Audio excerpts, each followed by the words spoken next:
హైదరాబాద్ లో అక్రమ కట్టడాల కూలగొట్టుడుతోటి హైడ్రా కమిషనర్ రంగనాథ్ సార్ కు ఎంత పేరు వచ్చిందో అంతే కాంట్రవర్సీలు కూడా వచ్చినాయి. పెద్దోళ్ళని కాపాడాలి, పేదోళ్ళ ఇండ్లు కూలగొట్టాలి అన్నట్టే హైడ్రా నడిచిందని ఇప్పటికీ జనాలు దుమ్మెత్తి పోస్తుండ్రు. రంగనాథ్ వల్లనే హైడ్రాకు సర్కార్కు బద్నాం వచ్చిందని ఇప్పుడు ఆయనను తప్పిచ్చే ఎగురం చేస్తుందట కాంగ్రెస్ సర్కారు.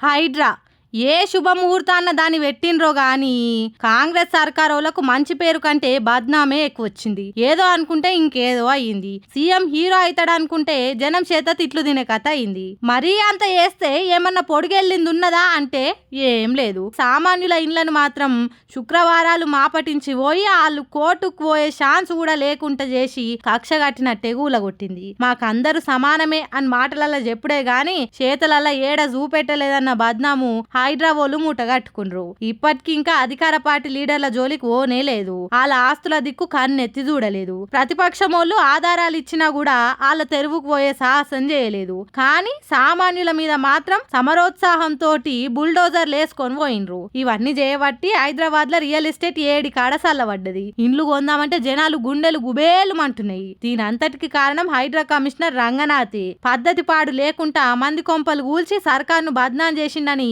కాంగ్రెస్ లీడర్లు సీఎం కు షాడీలు చెప్పిండ్రట. ఇగేమున్నది, రంగనాథ్ వల్లనే హైడ్రాకు చెడ్డ పేరు వచ్చింది. ఆయనను తప్పించి వేరే టోళ్ళని పెడితే ఏ లోళ్ళుండదని సర్కారోళ్ళు ప్లాన్ చేస్తుండ్రని గుసగుసలినబడుతున్నాయి. అయినా మార్చాల్సింది హైడ్రా కమిషనర్ ను కాదు, సర్కారోళ్ళ బుద్ధిని అని అంటున్నారు ఈ సంగతెరకైన హైడ్రా బాధితులు.